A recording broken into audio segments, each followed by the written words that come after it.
여러분 안녕하십니까? 오늘은 지난 시간에 사울의 등장에 대해서 공부했는데 다윗이 어떻게 역사에 등장했는가 하는 것들을 중심으로 살펴보겠습니다. 다윗은 사울 밑에 있었던 장군이었죠. 그래서 그는 사울의 무기를 드는 자다. 사무엘상 16장 14절에 그렇게 말하고 있습니다. 그러나 그는 사울처럼 부족의 지지 아래 자연스럽게 지도자로 등장한 인물은 아니었습니다. 다윗은 자신이 세운 치밀한 계획 속에서 왕권을 쟁취해 나간 사람이라고 볼 수 있습니다. 그거는 다윗이 누구와 결혼을 했는가 하는 걸 살펴보면은 잘 알 수 있는데요. 다윗은 매우 정략적으로 결혼을 합니다.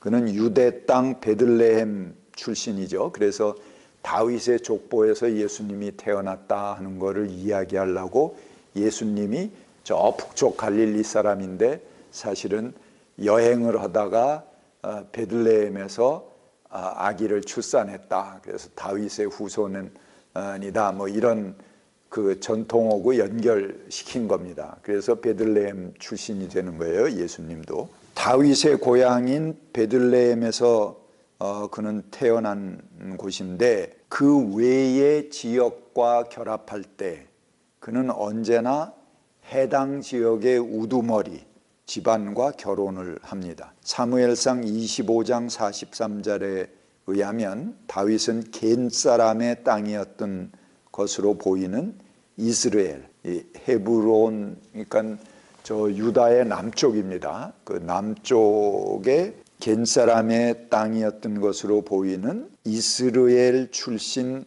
아히노암과 결혼을 합니다. 그리고 25장 42절을 보면 마온 사람, 이것도 헤브론 남쪽 갑부 나발, 부자죠. 부자 나발의 아내인 아비가일과 결혼하게 됩니다. 근데 이것도 나발이 뭐 석연치 않은 이유로 죽어요. 죽임을 당하고 그 아내를 다윗이 취하게 되는 거죠. 이 나발도 이 겐 사람으로 추정됩니다. 그 다음에 다윗은 헤브론에 있는 동안 그술왕 달메의 딸이자 압살롬의 어머니, 나중에 반란을 일으켰던 그런 그 자기 아들이죠. 압살롬의 어머니인 마아가와 결혼을 하기도 합니다. 그러니까 부인이 여럿이니까 굉장히 복잡한 거예요. 다윗의 아들들이 다 엄마가 다르니까 서로 갈등들이 많고, 그런 중에 이제 압살롬은 다윗에게 반기를 들고 그 반란을 일으키는 하나의 주모자가 되죠. 그래서 실제로 다윗이 한참 쫓겨나서 왕궁에서 쫓겨서 도망 다니는 그런 신세까지 되기도 합니다. 이렇게 다윗은 헤브론 지역의 인사들과 정략적인 인척 관계를 맺어서 지지 기반으로 삼았고, 이를 통해서 헤브론에서 유다 지파의 왕으로 등극할 수 있었습니다. 그러니까 유다 지파가 이스라엘 지파 중에 제일 남쪽에 있는 지파거든요. 나중에 유다 지파 하나만으로 독립해서 남왕국이 되는 거죠. 그래서 남왕국의 이름이 유다가 되고 위에 있는 북쪽 지파들은 전부 연합해서 이스라엘이 되는 겁니다. 그런데 유다 지파가 제일 남쪽에 있는데 예루살렘을 중심으로 한 그곳이 이제 유다 지파의 그 터전이거든요.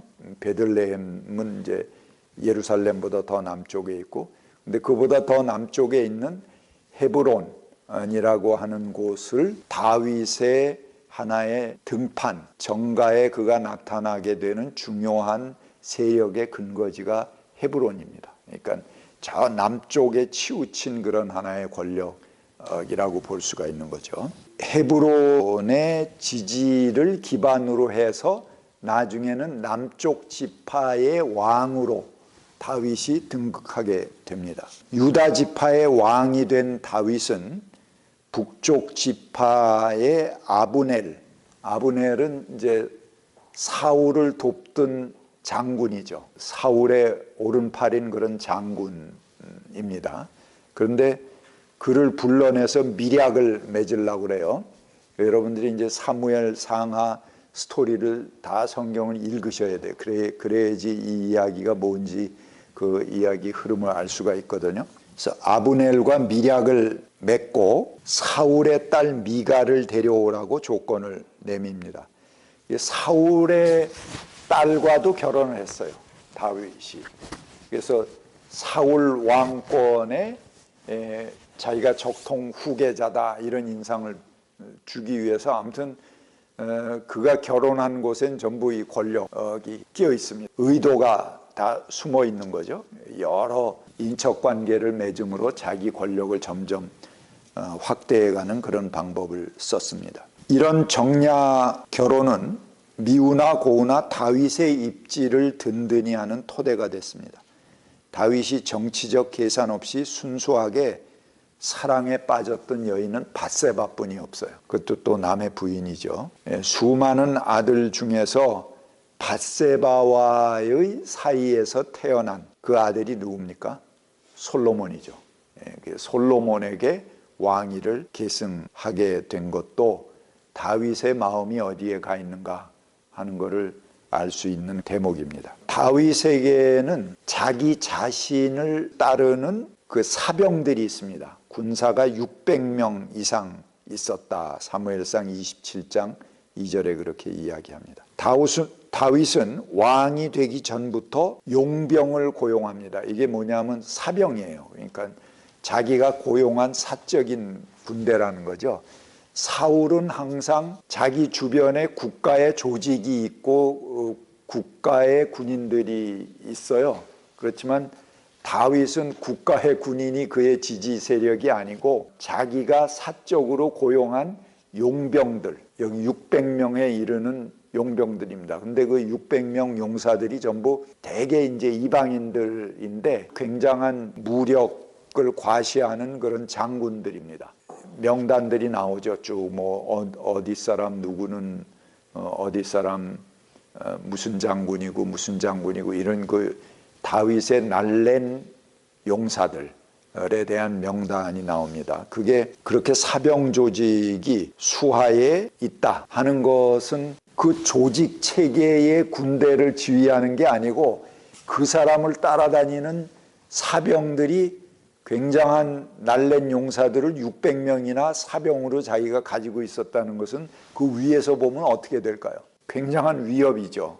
우리가 이 경찰이나 군대 같은 경우는 사적 조직을 못하게 하잖아요. 근데 그런 것이 이제 하나의 무력을 가진 조직이니까 그래서 사적으로 자기들끼리 이렇게 조직을 하게 되면은 뭐 쿠데타 세력도 될 수 있고 굉장히 위협적인 세력이 될 수 있어서 공적으로 그들은 그런 사적인 조직을 못하게 돼 있거든요. 근데 그거를 감행해서 가졌던 게 뭐예요? 하나회죠.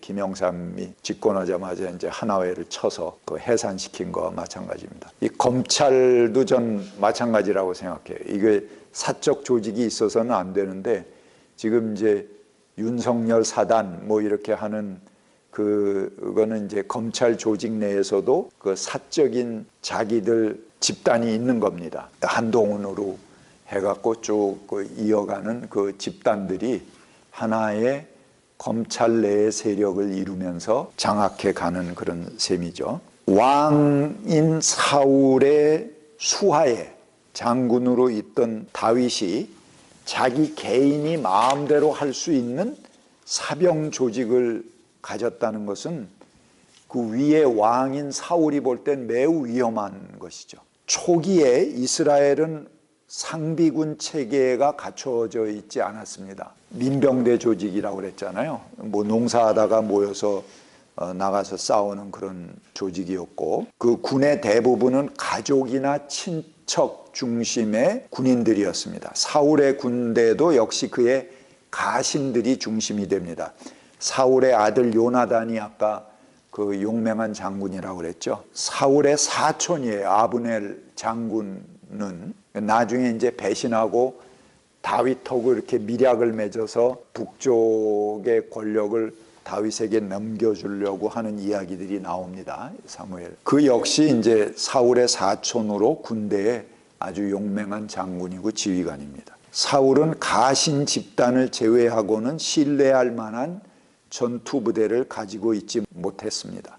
그리고 지파 중심 체제에서는 이 전국에서 모병한 자원해서 모은 그런 민병대가 군대 조직이었던 거죠. 다윗의 군대도 가족이 중심이 됩니다. 그 요압은 다윗의 조카죠. 유명한 다윗의 아주 제1등 장군이 요압이죠. 그 다음에 아비세, 아사헬 뭐 이런 장군들도 전부 조카들입니다. 이들은 다윗의 누이인 스루야의 아들들입니다. 그리고 사사시대부터 사울과 다윗에 이르기까지 지도자들은 그들이 가족으로 구성된 사병일지라도 이스라엘의 특정 지역을 보호하는 기능을 가졌습니다. 가족 중심으로 됐지만 그 가족만 보호하는 게 아니라는 거죠. 어느 지역을 방위하는 그런 군대로서 역할을 했다는 것입니다. 그러나 다윗의 군대는 어느 지역을 방위하는 군대가 아닙니다. 그냥 개인에게 속한 특수부대입니다. 다윗에게만 오직 충성을 하는 그런 특수부대였다는 것이죠. 더군다나 이들은 이스라엘 사람들이 아닙니다. 이스라엘 지파 출신이 아니라 대부분이 이방인으로 구성된 용병 조직이었습니다. 그래서 블레셋의 귀족 군주들이 운영했던 그런 군사체계가 바로 이런 용병 조직들이었죠. 그 용병을 이용한 상비군 체제였습니다. 다윗에게는 이들을 책임지는 별도의 특별 지휘관이 있었는데 용병 지휘관 브나야는 그렛 사람, 크레타 사람이라는 얘기입니다. 그리고 블렛 사람은 블레셋 사람이라는 것이고요. 그들로 이루어진 경호원 조직들이 있습니다. 그러니까 전부 외국 용병들이 다윗의 측근 경호를 맡고 있는 거죠. 전투의 핵심 부대는 늘 외국인 용병들로 이루어진 다윗의 용병들이었습니다. 반면 각 지파에서 소집한 주력 부대인 민병대는 예비군으로 역할을 했습니다. 주력 부대가 다윗의 용병이 되고 민병대가 원래 주력 부대여야 되는 건데 그거는 그냥 예비군 정도로 뒤로 밀려나 있는 거죠. 민병대는 진영에 대피하고 있다가 핵심 부대를 강화해야 될 필요가 있을 때만 전선에 투입되는 그런 지원 부대 역할을 했습니다. 원래 이스라엘 민족이 위기를 당했을 때 중요한 역할을 감당하던 민병대는 용병의 보조 역할로 왕정에 종사하는 군대가 돼버리고 말았습니다. 다윗의 사병 조직은 블레셋과의 전투에서 혁혁한 전과를 올립니다. 하지만 전과를 올리는 동시에 사울 왕을 위협하는 불법 조직이 되는 거죠. 그러니까 자기 개인적인 용병이 막 휘젓고 다니니까 사울하고 다윗이 같이 블레셋을 공격하는 그런 임무를 가졌지만 한쪽으로는 블레셋을 치기도 하지만 한쪽으로는 사울에게는 굉장히 위협적인 존재가 된 것입니다. 그런데 사울에게 쫓겨다니던 다윗은 자신의 사병 조직을 이끌고 적국인 블레셋 도시로 피신합니다. 그래서 갓이라는 것은 블레셋의 중요한 5대 도시 연합이거든요. 근데 그 도시 중에 하나가 갓이라는 곳입니다. 갓의 왕 아키스에게 넘어가서 그에게 다윗이 이야기합니다. 이 종이 어떻게 감히 임금님과 함께 임금님 계시는 도성에 살 수가 있겠습니까? 이렇게 이야기하면서 이제 블레셋의 한 왕에게 가서 의탁하는 거죠. 그러니까 아키스 왕이 그 도성에 같이 갓에 같이 있어라 그렇게 얘기하니까 제가 어떻게 임금님하고 저 같은 쫄다구가 어떻게 임금님하고 같이 있겠습니까? 지방 성읍 가운데 하나를 제게 주십시오. 그래 정착하게 해 주십시오. 이렇게 호소를 합니다. 그래서 이 아키스 왕이 시글락이라고 하는 성읍을 다윗에게 주게 됩니다. 그래서 이 시글락이 이제 그것도 남쪽이거든요. 그러니까 아주 별 그렇게 주목받지 못하는 한 성읍을 다윗에게 맡겨요. 그랬다가 거기서 힘을 키워서 헤브론이라고 하는 곳을 장악하고 그 다음에 거기서 힘을 키워서 유다의 왕이 되는 겁니다. 자, 이건 굉장히 심각한 그런 구조가 된 거죠. 지금 사울 왕은 누구와 싸우고 있습니까? 블레셋과 싸우고 있는데 다윗은 블레셋의 한 왕 밑에 들어가서 봉신이 된 겁니다. 그리고 블레셋의 왕이 주는 한 성읍을 근거로 거기서 힘을 키워갖고 유다 지파의 왕이 됩니다. 근데 공식적인 왕이 누굽니까? 지금 이스라엘의 사울이죠. 근데 그 장군이었던 다윗이 이탈해서 블레셋의 힘을 얻어갖고 유다 지파의 왕으로 등극한 거예요. 누가 가갖고 경상도 왕이 됐어, 따로. 그러면 이거 어떤 일이 벌어질까요? 반역이죠. 한 지파의 왕이 됐다 하는 거는 이제 굉장히 중대한 일입니다. 그거는 거기서부터 이스라엘이 남북 왕조로 갈라지게 되는 중요한 단서가 되는 것입니다. 그러니까 지금 다윗 때는 남왕조, 북왕조 갈라지기 이전이에요. 훨씬 이전이죠. 그러나 이미 다윗이 그 불씨를 놓은 거예요. 그러니까 이스라엘 지파 동맹체를 깨버린 거죠. 그리고 본인이 유다 지파의 왕이 된 거예요. 근데 그 힘의 백그라운드는 누굽니까? 이스라엘이 지금 적으로 싸우고 있는 블레셋이 백그라운드가 된 거예요. 그러니까 이게 지금 국가가 전쟁을 하고 있는 통에 적국의 힘을 입어서 한 지파를 띄워갖고 거기에 왕으로 등극한 그런 끔찍한 일이 벌어지게 된 겁니다. 한편 사무엘상에 보면은 다윗이 도피하는 중에 주변에는 압제를 받는 사람, 빚에 시달리는 사람, 원통하고 억울한 일을 당한 사람들이 몰려들었다. 그렇게 말합니다. 사무엘상 22장 2절에 그렇게 이야기되는데요. 그래서 이걸 가지고 이제 문익한 목사님이라든가 이런 분들이 그 히브리 역사를 쓸 때 다윗이 굉장히 민중의 지지를 받았다.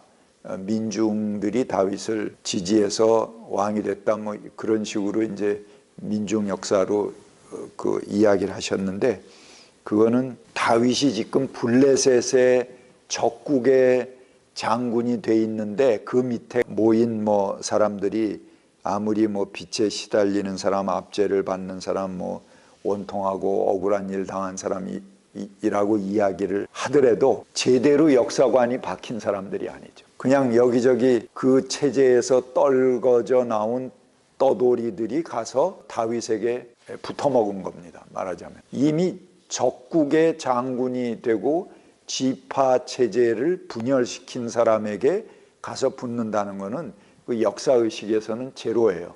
그거는 있을 수 없는 일이죠. 그들은 사울 체제에서 소외된 사람이면은 틀림없지만 그러나 공동체의 역경을 이해하는 역사의식을 가진 사람이라고 보기에는 어렵습니다. 그래서 이스라엘이 대적하고 있는 블레셋에 봉신이 된 다윗에게 정신이 제대로 박힌 사람들이면 거기에 합해서는 안 되는 거죠. 그렇게 할 수는 없었을 것입니다. 아마 다윗 주변에 모인 이들은 평등 공동체에 대한 애정이 그다지 깊지 않고 자신의 이익을 찾아서 본인들도 뭐 직업군이 다윗이 용병 많이 쓰니까 돈은 어디서 그렇게 났는지 돈을 가지고 용병을 쓰니까 거기에 자기도 가서 하나의 직업군인이 되겠다. 그런 목적으로 모여들지 않았을까 이렇게 추정됩니다. 다윗이 통일 왕국의 왕이 된 다음에 다윗의 아들 압살롬이 반란을 일으키게 됩니다. 근데 그 압살롬의 반란엔 북쪽 지파들 항상 그 다윗 체제 아래 두 차례의 커다란 반란이 일어나게 되는데요. 거기도 보면은 북쪽 지파들이 중심이 돼서 반란을 일으킵니다. 그러니까는 이미 다윗이 만들어 놓은 그 분열의 씨앗이 다윗 자신을 괴롭히는 거죠. 두 차례의 커다란 반란이 북쪽 지파와 남쪽 지파, 유다 지파와 맞선 그런 반란으로 일어나게 됩니다. 이것은 징집된 이스라엘 민병대와 다윗의 측근 용병 부대의 싸움이었습니다. 그래서 사무엘 하의 기록을 보면은 16장 21절, 17장 14절에 보면 압살롬 반란 때에 다윗은 온 이스라엘 군대와 맞서서 싸웠다, 그렇게 기록하고 있습니다. 그러니까 전체 이스라엘 민병대에는 압살롬의 편을 들었고 반란군이 된 거죠.